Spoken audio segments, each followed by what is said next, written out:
you're Jan. Hi, Jan. Suzanne. Nice to meet you. Okay, speakers and readers, are you ready to walk through things? Thank you.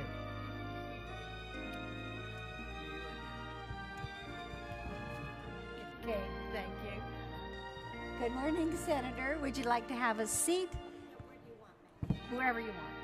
Oh, and here's some instructions. We're going to go through them. Okay, folks. Okay, yes, sit right here.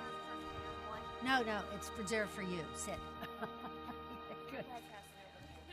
Okay, should I not? Okay, may I have your...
sit. Yeah, that's a great question. Please sit with your feet. Yeah. Play with it. You know what? I want to do it out here because I have a pool in here. Oh, okay. Yeah. Got it. And that's the fun. I want to hear it in here, though.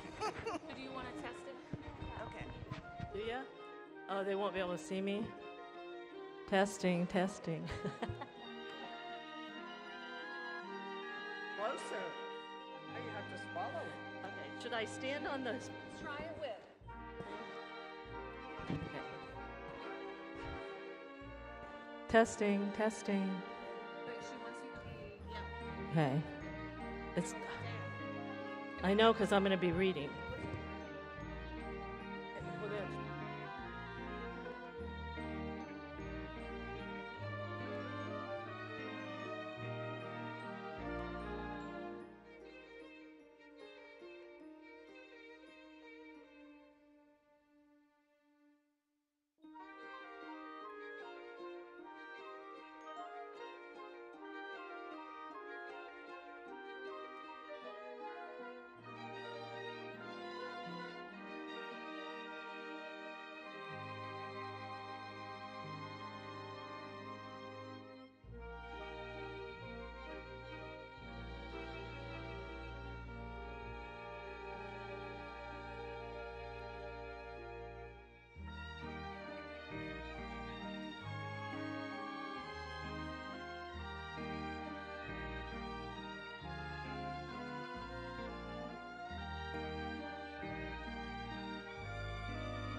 It's okay. I'll get it. I mean, Mhm. Okay. Yes. I keep losing my tray. it's right No. there on the stairs. Yeah, good. Thank you. Yeah. All right. You ready? Yeah. Testing. 1, 2, 3. Welcome. Oh, I mean, I can speak up. Yeah, I you have that. to. Yeah. So Okay. just put that in your pocket real quick. Stand right here. Mhm.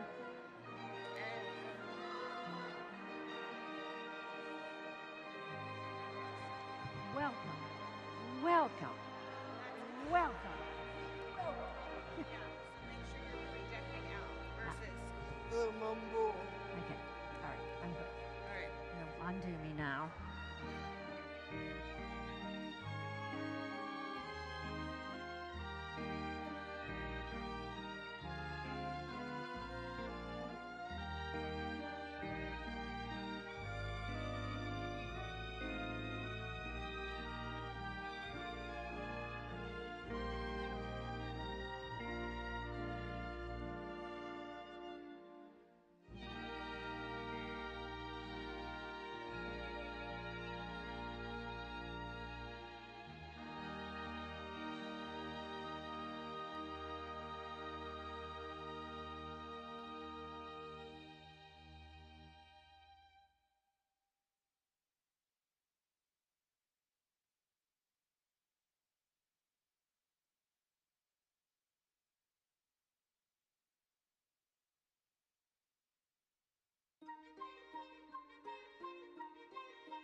Well, he could have come right here. Would you just ask people to take their seats? We're going to start. Would you two ask people to take their seats because we're going to start? If there's anybody standing, thank you. What? For them to take their seats? Sure. Ladies and gentlemen, if you could please make your way to their seats so we can begin. I think it's on.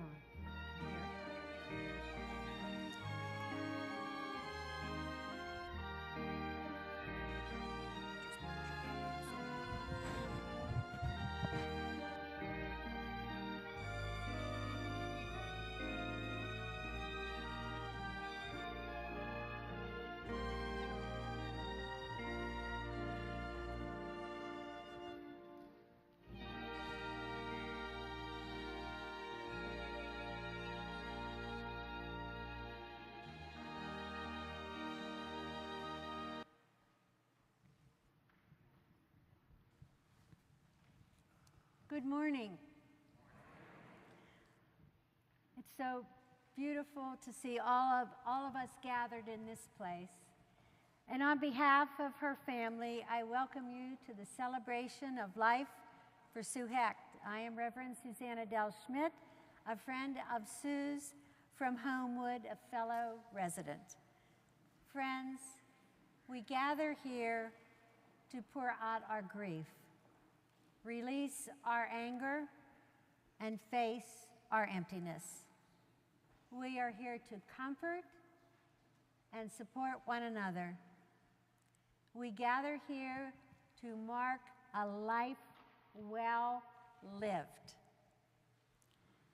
And we gather in this sacred space at Hood College, the learning institution which was pivotal in Sue's life.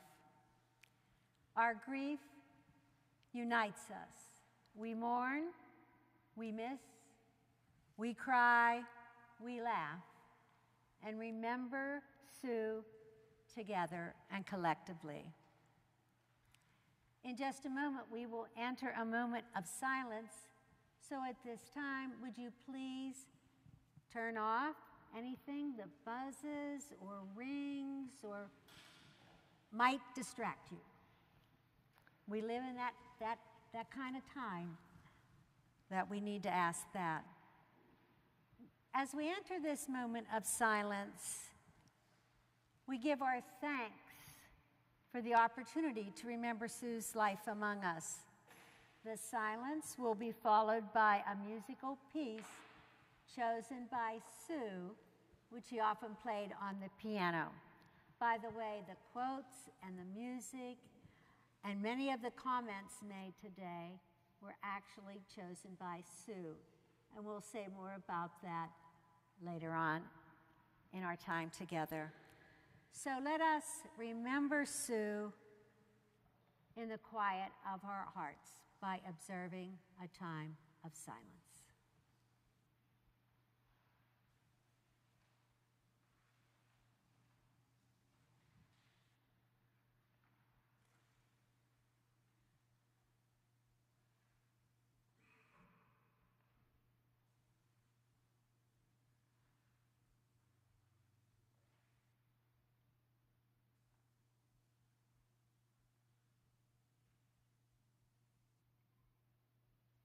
Amen, and let it be so.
Hi, I'm Katie, and I'm Sue's granddaughter, and I am doing a reading that she asked to have done by Helen Keller.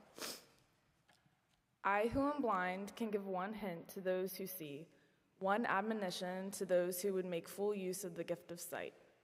Use your eyes as if tomorrow you would be stricken blind. And the same method can be applied to the other senses. Hear the music of voices, the song of a bird, the mighty strains of an orchestra, as if you would be stricken deaf tomorrow. Touch each object you want to touch, as if tomorrow your tactile sense would fail. Smell the perfume of flowers, taste with relish each morsel, as if tomorrow you can never smell and taste again.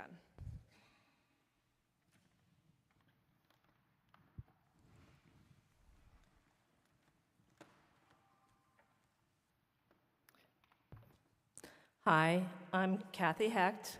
My husband is Bruce Hecht, Sue's younger brother. And this is my daughter, Amy, with me, just in case. Bruce and I have been married for 45 years, so I've known Sue for a very long time. Sue has always been kind and loving toward me. Early on, she told me how glad the family was that Bruce had met me.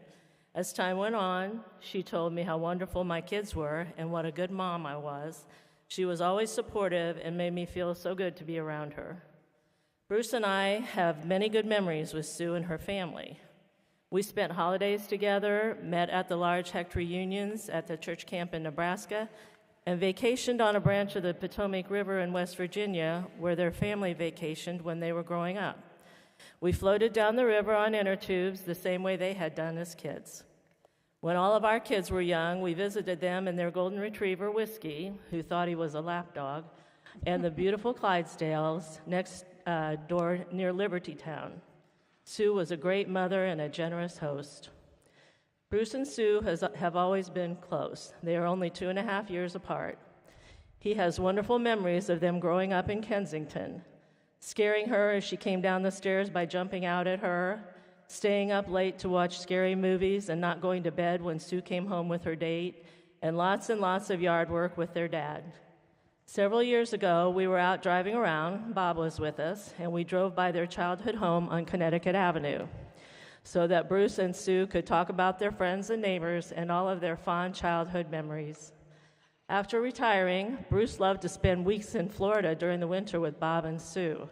They would try to find sea glass on the beach, but it is hard to come by, so Sue gave Bruce a jar of sea glass that she had collected.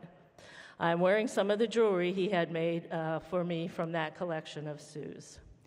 In more recent years, more than 20 actually, we have bonded over politics. Bruce and I loved talking to her about what was going on in the world, even when we weren't happy about the topics. Sue was so smart and so committed to helping her community and the people in it, especially women. She was an example for all of us to follow. When I ran for local office in 2003, I copied her logo and colors for my signs and literature. I got a lot of compliments on the Hecht Yes, but also for the colors and design, red, yellow, and black from the Maryland flag. I live in Ohio, but Sue was encouraging of my race and shared her knowledge.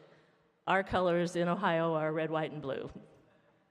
Last year, she sent me a picture, less than a year ago, she sent me a picture that was taken with her and Senator Ben Cardin from Maryland. Several months later, not long after that, I sent her a picture of me and Senator Sherrod Brown from Ohio. That said, I am really hoping to, now that I've seen the agenda, hoping to get a great picture today with Senator Chris Van Hollen. My daughter Amy needs to be included. She's been a resident of Baltimore for 16 years. I know Sue would like this. Sue was a kind person and had such a warm smile that we will all miss terribly. I'm going to end this with words Bruce wrote to our daughter Amy when she texted him after hearing the heartbreaking news.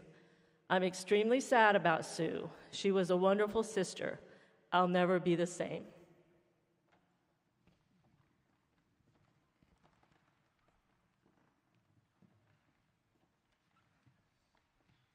Hello, I'm Marie Keegan, and a long time, at least 45 years I can count, long time friend of Sue's. Sue, my husband knew Sue before I did because he coached Shannon and Lee in the Linganore Area Youth Athletic Association, which Sue was really a part of starting. She had mentioned to Pat that she had graduated from Frederick Community College and she didn't know what was next. And Pat said, well, Hood, Marie went to Hood, you would do well there. And Sue and Pat replied, Sue, if Marie can go to Hood, certainly you can get through there. So that was one of our jokes for years. If Marie can do it, you can do it, for heaven's sakes. Sue was a proud graduate of Frederick Community College, Hood College, and Frostburg, and they're proud to have her as an alumni. After Hood, I hired Sue at the Job Training Agency, which is a Frederick County government organization and department, and she managed our job training agency social service clients, but first she was our summer youth program coordinator. At that time, one evening when we were working late, which we did on occasion, I encouraged her to apply for the job for the Hartley House. I saw in the paper that that was open. She said, oh, no, I couldn't do that. And I said, what? This is perfect. Part of your clients now are already Hartley House clients, and you've done so well with them. And she, oh, no. And I went back to my office and sat down. She came in afterwards, and I had said, Sue, if you didn't have a job, you probably would apply for that job at Hartley House. And she said, is this a threat? I said, well, I'm hoping it's not, but you can take it however you would. Well, she did apply for the job at Hartley House, and as most of you knew, Hartley House grew and became even a more known organization locally as well as state known. In her passion for helping people, that kind of brought her into the political arena because she was often appealing to the politicians in our area and in Maryland to help the people that she was representing. She always had the courage and the self-confidence to speak truth to power, and some of you here probably know that, on behalf of her constituents, as we all come to love and know her. We've always stayed in touch. No matter where we were and what we were doing, we stayed in touch. And Sue and her husband Bob and Pat and I had the blessing to be able to travel together. We went out west together. We were in Europe together. We went on a couple cruises together. And Sue and I just loved that white sand on our feet in the winters when we were able to spend some time together in Florida. Since Sue lives here in Frederick at Homewood, and I live at Homewood in Hanover, we still meet frequently and routinely for lunch, and we had a favorite. The town restaurant was kind of easy for each of us to get to in Walkersville. All I can say is I miss her, and I know that our world is a better place because of her efforts to help others, and she will be missed by all of us.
I'm Truby Lagarde, a longtime friend of Sue's. And I'm Bruce Wilson, also a friend of Sue's from Homewood. Our reading is taken from A Walk Within You. It's in the book, The Smoke Jumper by Nicholas Evans. Sue was particularly fond of this piece, and so we thought it was appropriate for today's reading. If I be the first of us to die, let grief not blacken and long your sky, but hold yet modest in your grieving. There is a change, but not a leaving. For just as death is part of life, the dead will live on forever in the living.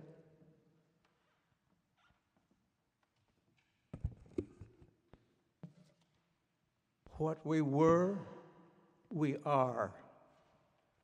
What we had, we have. A conjoined past, imperishably present.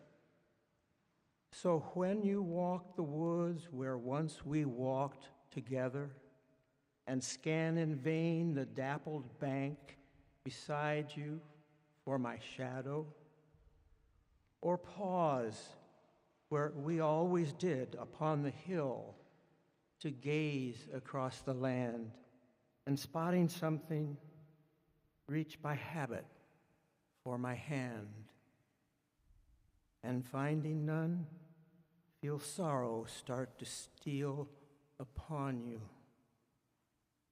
Be still. Close your eyes. Breathe. Listen for my footfall in your heart. I am not gone, but merely walk within you.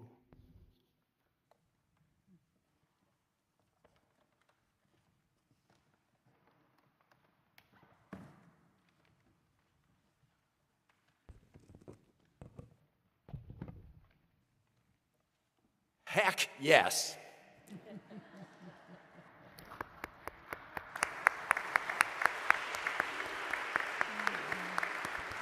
I will never forget that rallying cry, never forget that call to action.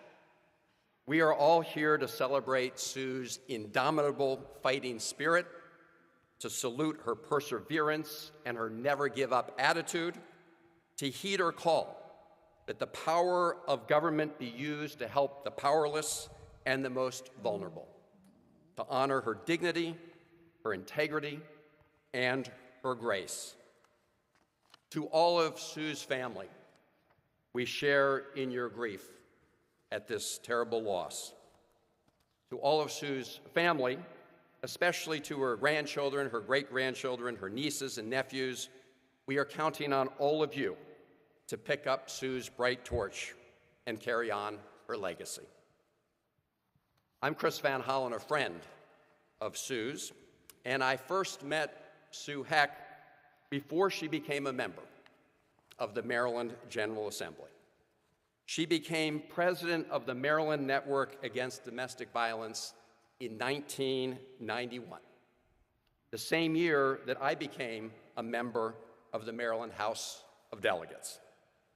And so I can attest to the fact that she made her presence felt in Annapolis even before she was elected to the Maryland General Assembly.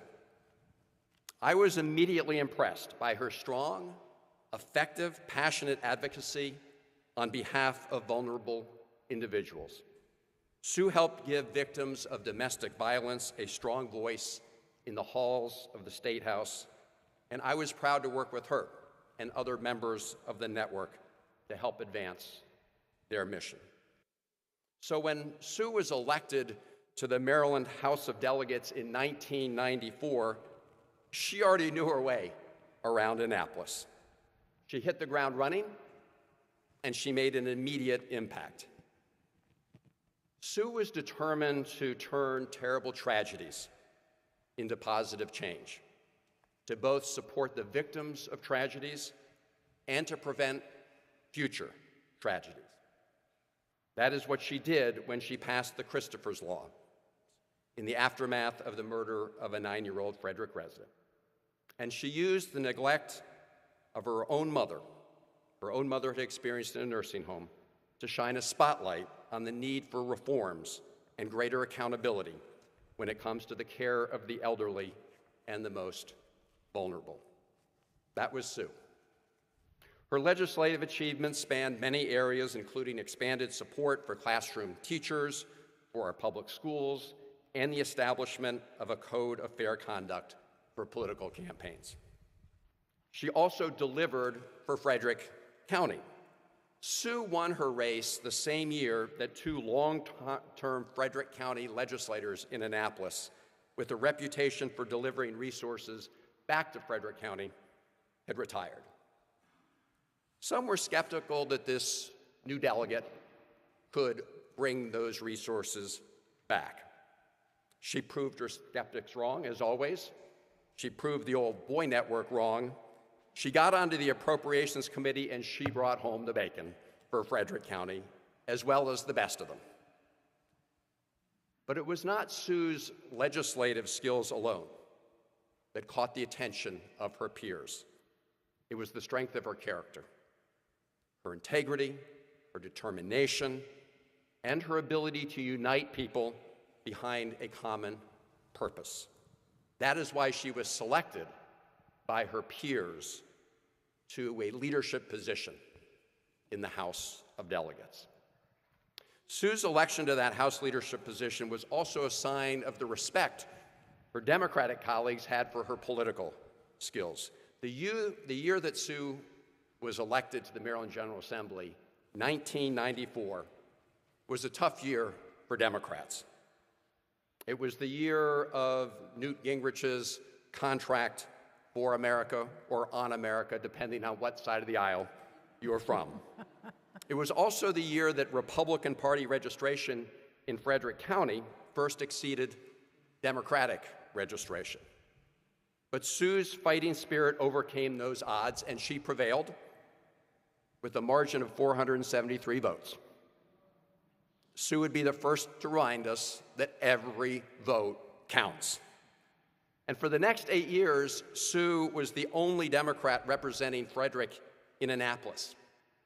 And so her Annapolis colleagues, all of us in the Maryland General Assembly, knew that she had special qualities that we should all try to emulate around the state. Those special leadership qualities also propelled Sue to be elected president of the Women Legislators of Maryland. She was deeply committed to ensuring that women's voices were represented in every policy discussion and that issues affecting families, from childcare to healthcare to workplace fairness, received the attention they deserved. And her achievements and leadership were widely recognized as she was repeatedly named to Maryland's top 100 women list by the Daily Record. Sue had become the first Democratic woman elected to the General Assembly from Frederick County, but she was determined not to be the last. She became a mentor to many other women aspiring to elected office. Many of them are here today, and she was a key Frederick voice and leader in the election of my partner now in the United States Senate, Angela Aleshire. I have always been a proud supporter of Sue Hecht, and I will always be grateful for her support in my elections. But most of all, I have been proud to call Sue a friend ever since we met back in 1991. She's been an inspiration to me and to so many others, an example of somebody who fought fiercely for the causes she believed in, but always with grace, humility, and respect for others. A leader who used her power not to advance herself, but to give voice to the voiceless and advance the common good. She will be greatly missed, but the legacy of her good works is all around us. She made our community, our state, and our world a better place. I will end with the closing paragraph of the tribute that Senator Alesire and I entered into the congressional record this week. This is the last paragraph. Maryland has lost a fierce advocate for the most vulnerable among us. Sue was an impactful legislator, a courageous leader, and a neighbor whose legacy will endure in Frederick, across Maryland, and beyond.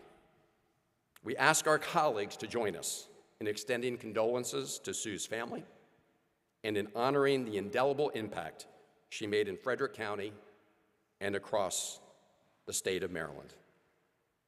We love you, Sue.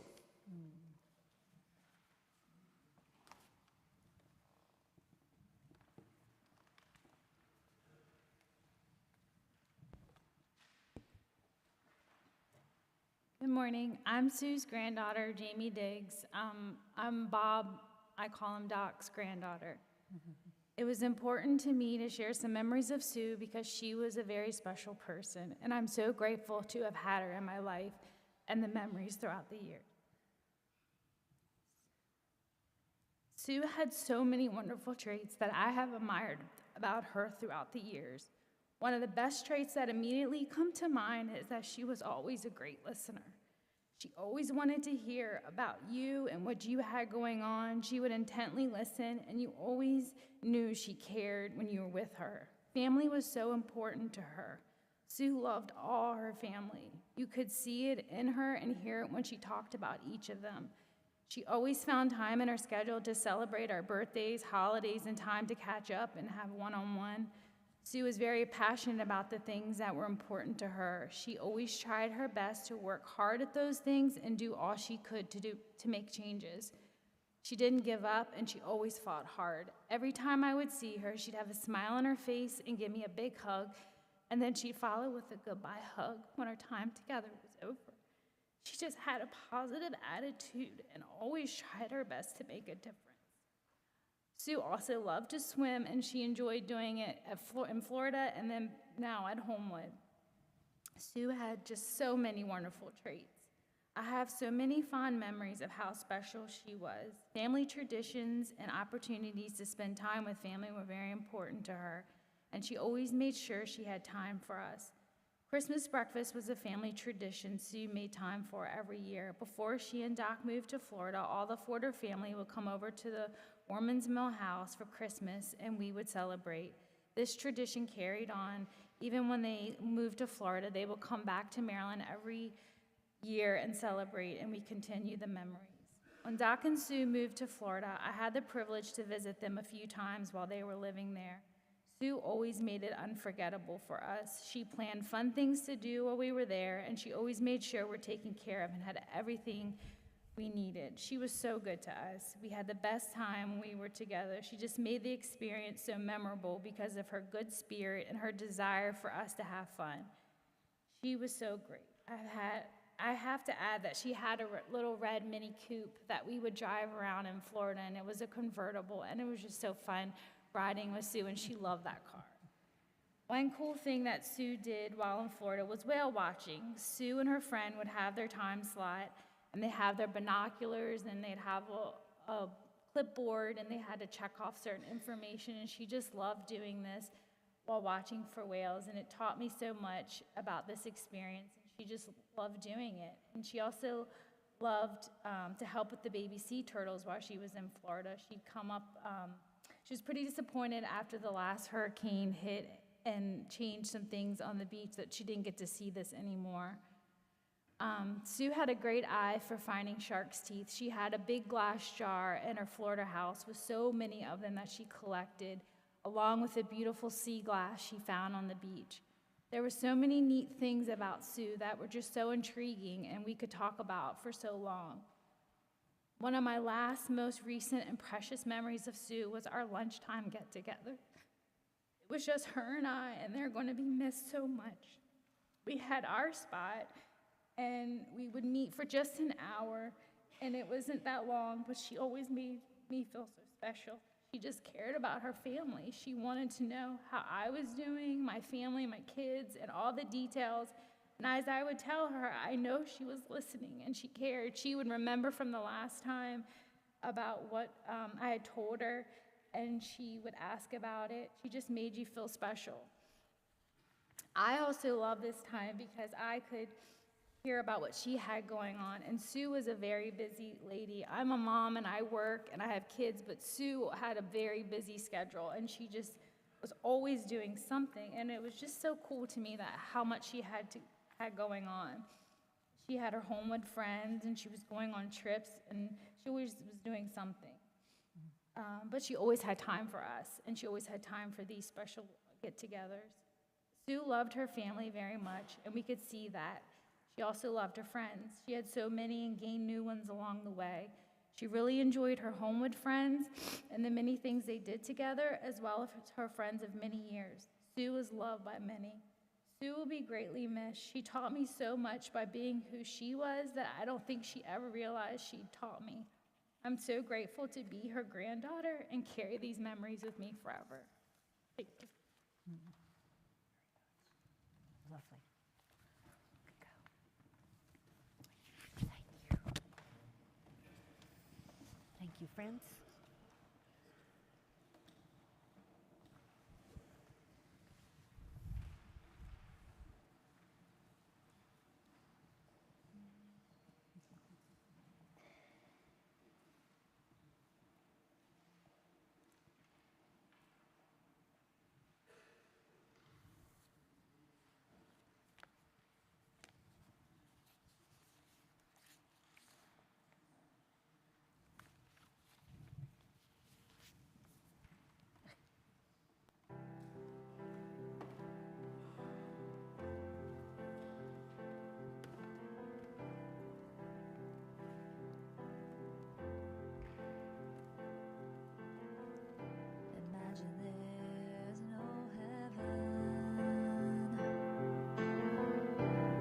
It's easy if you try. No hell below us, above us only sky. Imagine all the people living for today. Imagine there's no countries. It isn't hard to do. Nothing to kill or die for, and no religion too. Imagine all the people living life in peace. You may say I'm a dreamer, but I'm not the only one. I hope someday you'll join us, and the world will be as one. Imagine no possessions. I wonder if you can. No need for greed or hunger. A brotherhood of men. Imagine all the people sharing all the world. You may say I'm a dreamer, but I'm not the only one. I hope someday you'll join us,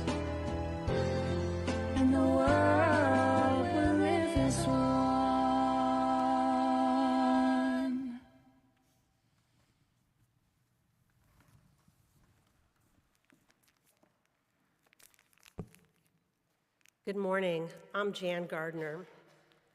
I really never imagined that I would find myself here today speaking at Sue's celebration of life. It's a bit surreal. Sue was a friend, a colleague, a partner in good trouble, a fierce and passionate advocate, a listener, a legislator, and a truly kind and generous person. She was always ready to lend an ear, debate an issue, and she loved to win those debates, solve a problem, and make the world a better place. I first met Sue back in the good old days, back in the 1990s. She was a state delegate, a glass ceiling breaker, a fiercely strong advocate for women, both in politics and in leadership positions of all kinds. And she was an outstanding mentor. When I first ran for office back in 1998, Sue volunteered to help. It was a pretty lonely time to be a Democrat in Frederick County. She suggested hosting a Rolodex party to share contacts and to help get out a first fundraising letter.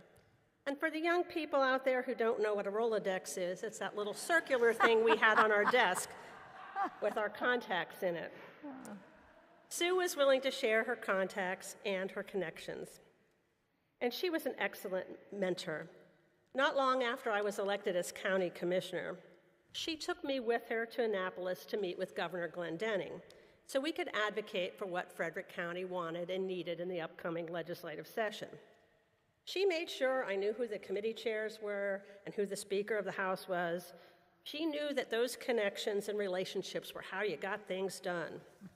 Sue taught me how to be a good advocate for Frederick County.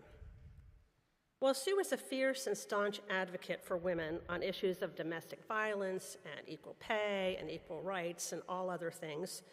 She was also the legislator who got things done. People in the business community, in the human service, nonprofit community, and virtually everyone would come to Sue to advance their legislation and their bond bill requests for state funding. Now, Sue also served on the Transportation Subcommittee. So many of you will remember when I-270 and 70 crossed but didn't connect. I'm not sure who the traffic engineer was who decided those interstates shouldn't connect. But Sue played a role in obtaining funding to make that connection happen. She also played a really key role in funding the relocation of the interchange on I-70 from Market Street to East Street, creating a new entrance into the city of Frederick. She asked Glenn Denning for tens of millions of dollars. I thought it was just unbelievable that she would ask for that much. But she was successful, and the message of that story is, if you don't ask for it, you won't get it. And we had a lot of fun, too. When the new and approved New Design Road opened, Sue and I rode in the back of a convertible with our hands up in the air like we were riding a roller coaster, going over the rise and fall of the new road over the two interstates. Sue was a good and loyal friend. Sue was part of a special group of women friends known as the QFEs. You have to guess what those letters stand for. We were mostly rabble-rousers and women in leadership in the city, the county, on the planning commission, in education, and elsewhere. We would plan and we would plot. We would commiserate, and we'd also talk about our kids and our families. We were and are a group of fast friends. We moved from Rolodexes to group text chats. And Sue, who was an early riser, would often send us a text message early in the day, so I'd often end up waking up to a text message from Sue about, have you seen this in the news? And of course I hadn't, because I was sleeping while she was up reading the paper. The QFEs will not be the same without Sue. She will be dearly missed by us. Sue would want us to carry on, to advance the rights of women and vulnerable groups of people, to fight for fairness and justice, to save our democracy, and to make a difference. In her honor, do something. Take action. Get into some good trouble. Listen and love your friends. Listen and love your family. Make the world a bit better. And I'll end with the best campaign tagline ever, so join me in heck yes. Yes. Heck yes. Heck yes.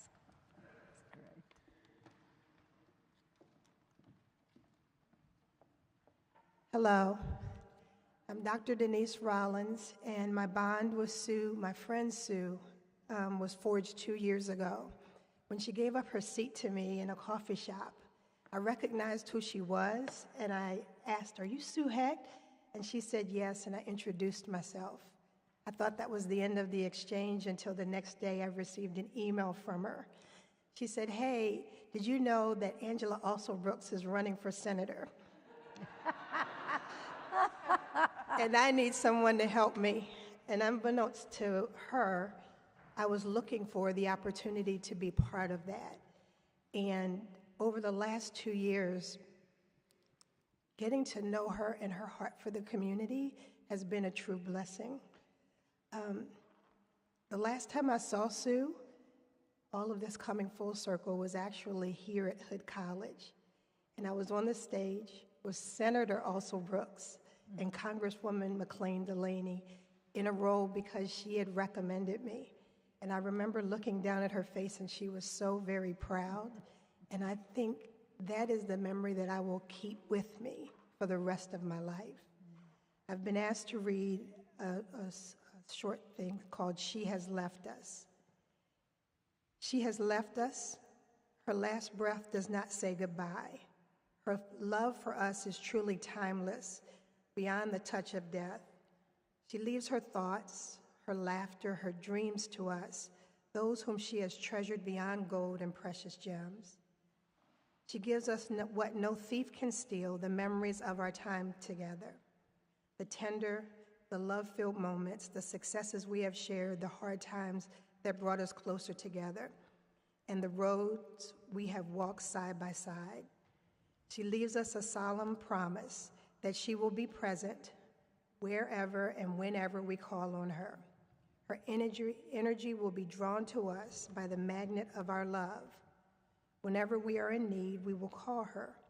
She will come to us with her arms full of wisdom and light to open our blocked paths, to untangle our knots, and to be our avenue to acts of justice. And she took with her our love and the millions of memories of all that we shared. So she truly entered her new life as a millionaire. Fear not, nor grieve at her departure. She whom we have loved so much, for her roots and ours are forever intertwined. That is adapted from the prayers of the Planetary Pilgrim by Edward Hayes. Rest in power, Sue Hecht.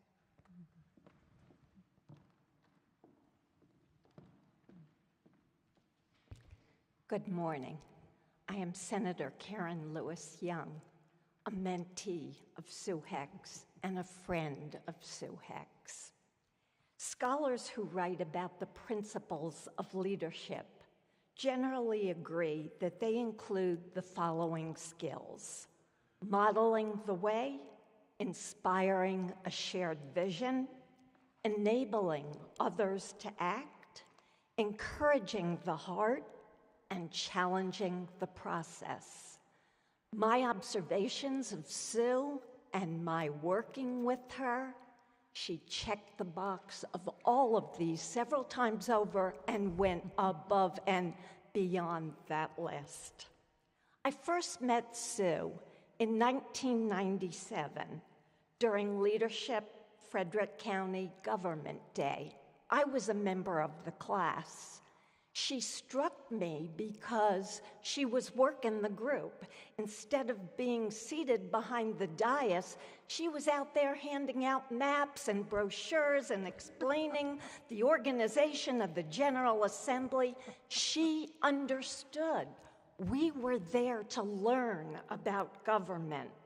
She modeled the way.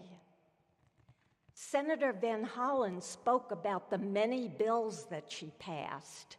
In total, she was the primary sponsor of 26 bills that followed her values, that helped the most vulnerable. In fact, one of her bills that followed her values was in 2001. She passed a bill to establish March as Women's History Day, so women could celebrate our successes. She also brought a lot of money back to Frederick, as the senator mentioned, $4.6 million in total, and in fact, $3 million of that came right here to the Hudson Science Center. She inspired a shared vision. She was a great mentor and supporter of women, as you've heard many times over.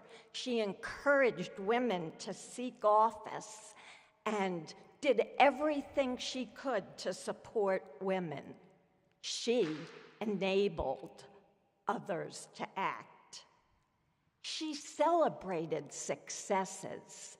One of my fondest memories of Sue was when I was elected to the state senate. I never saw her so happy because together we had broken a glass ceiling. And on the eve of my swearing in, she gave me this pin, symbolic of breaking a glass ceiling. I wear it proudly today as a tribute to Sue Hecht. Once retired, Sue didn't really retire. She just retired from the General Assembly. As many have mentioned, she pursued new paths of advocacy, particularly for seniors. I got those 7 a.m. texts and emails as well. She was interested in expanding a road so that seniors from a senior living community could easily access it. And she wanted to pursue Vera's law. But most recently, I heard from her weekly because she wanted to protect religious freedom and tolerance. And she spoke out when the community she lived in, when the leadership tried to push their principles on other members. She coordinated colleagues, friends, and knew how to get to legislators to challenge the process. As you've seen today, she was admired and loved by not only family, but colleagues and friends all over the community. Her memory will always be a blessing and an inspiration. Hecht, yes.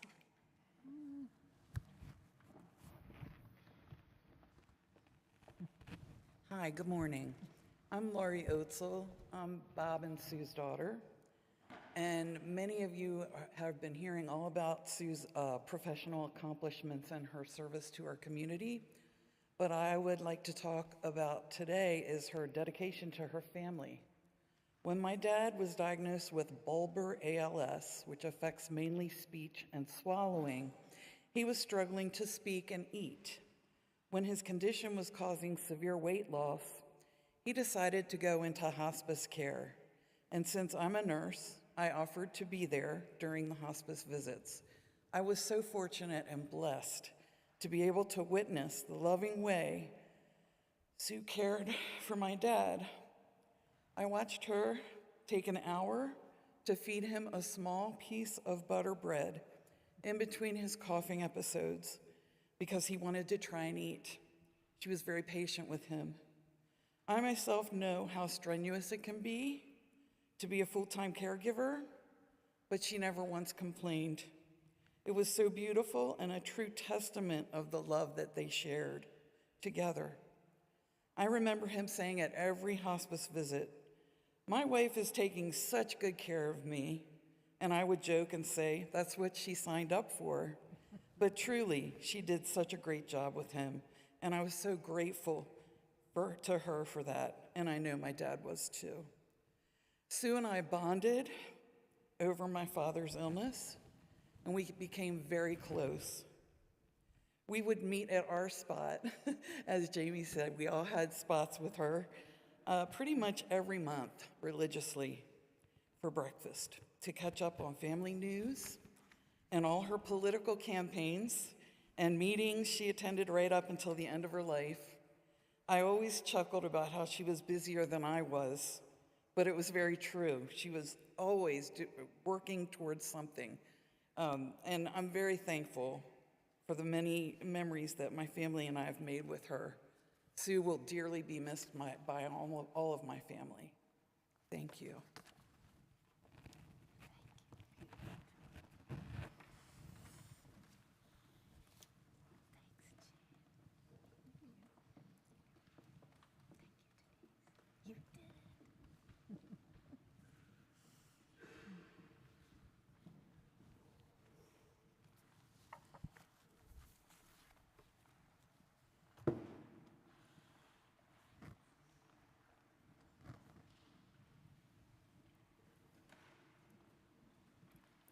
Before I begin my reflections, I would like to thank our readers and our speakers who pretty much stuck to that 3-minute time limit. Thank you. In today's climate, polls are everywhere. We can hardly escape them. So let's begin with one of our own. If you have ever been encouraged by Sue, mentored by her, loved by her, if you ever took on a task because Sue believed in you, although you may not have believed in yourself, if you have ever received a gift from her, would you please raise your hand? That's a good many hands. And those hands represent the privilege of having our lives touched by Sue Hecht. Sue kept the lights burning for inclusion, and she loved to set the table longer and wider, and she loved to invite diverse groups of people to join her at that table. Her mission was always to draw the circle wide. Now, she was not one to embrace a traditional faith. And yet, for 2 years, every Wednesday morning, she gathered around a table with 2 of us who were ordained ministers. But she often would remind us that our group's purpose was to promote an inclusive environment at Homewood. And she would say, now, as I think, this was something she cared deeply about, but she always reminded us that inclusivity must include people of faiths, of all faiths, including those with no specific faith. In the spirit of inclusiveness, this morning, I'm going to draw on a few different faith traditions. One of the best known of the Christian parables is the story of the Good Samaritan. It's very popular, many people know it, and you may remember that there was a man who was laying injured on the side of the road. And many people passed that man, but no one crossed the road to help him. And yet there was a man on the other side of the road who really was an enemy of this man, but he decided to cross the road. And not only did he cross the road, but he cared for the injured man, he made sure he got care, and he even paid for his care. Henri Nouwen, Jesuit priest and author, wrote this about that parable. We become neighbors when we are willing to cross the road for one another. There is a lot of road crossing to do. We are all busy with our own lives, with our own people, and our own affairs. But if we could cross the road once in a while and pay attention to what's happening on the other side, we might become neighbors. Sue was one who crossed the road literally and figuratively.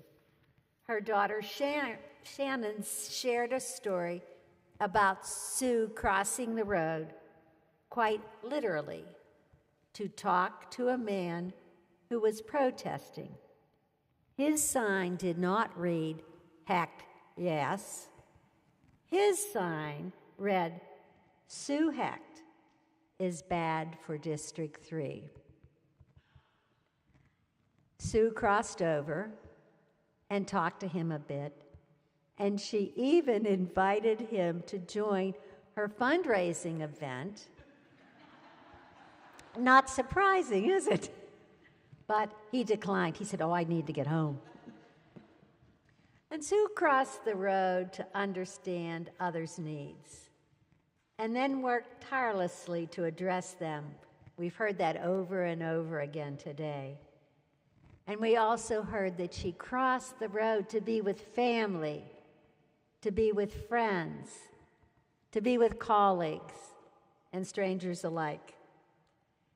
And she crossed the road to connect with others, weaving a web of community wherever she went. In the Hebrew Scriptures, the prophet Micah offers this timely guidance. What is required of us? To act justly, to love mercy, to walk humbly. Sue was, in every sense, a champion of justice, a lover of mercy, and a model of humility. And she inspired all of us to do the same. Now, planning today's service was made easier because of the folder Sue left behind. On little slips of paper, which Shannon lovingly went through and tried to piece together what we might do today, that folder was filled with notes and music and readings and quotes that Sue hoped would guide this moment. And one of those quotes appears on the last page of today's program.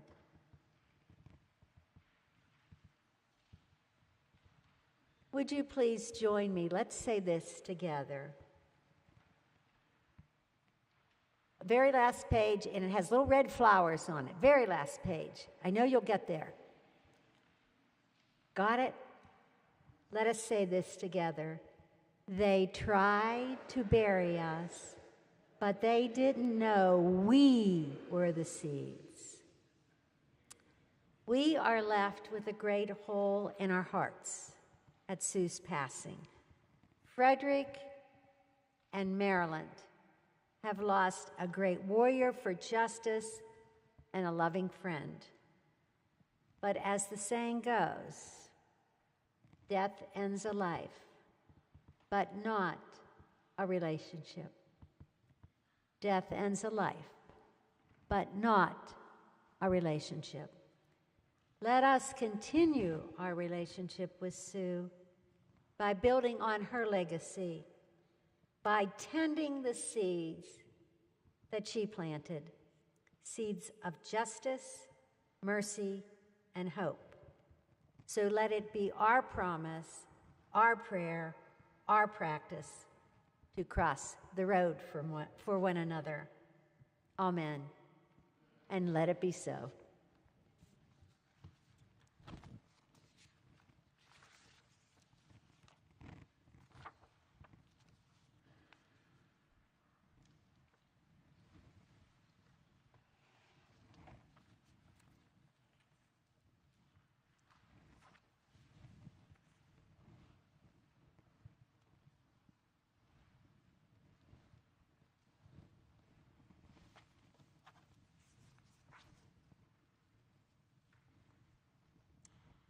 As we talked about today's program, we talked about the fact that Sue always liked to have the last word. Would you say that with me?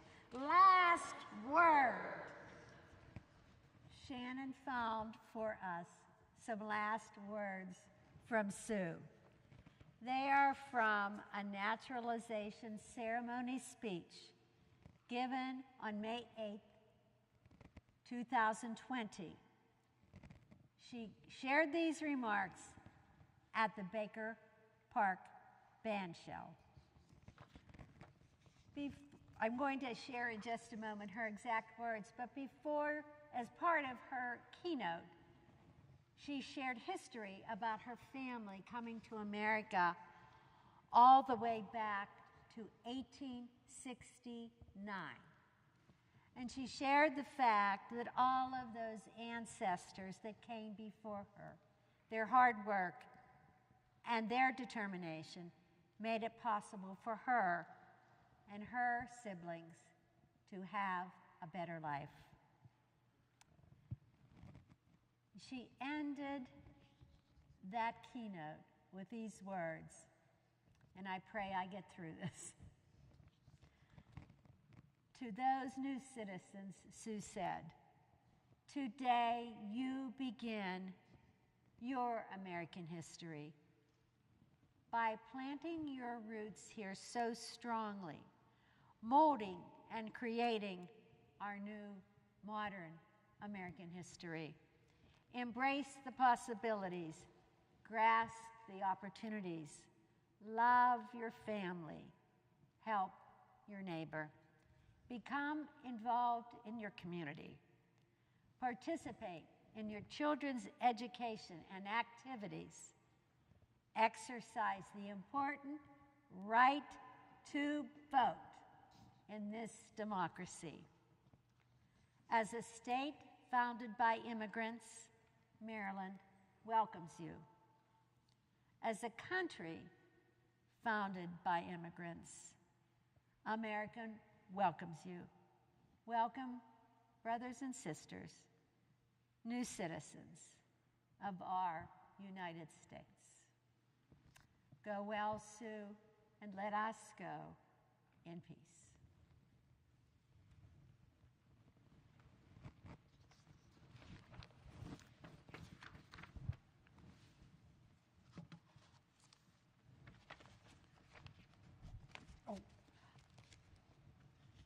But wait, I forgot one thing. About how we're going. Yes, sorry. Sue, please forgive me. It's about how we're going to dismiss.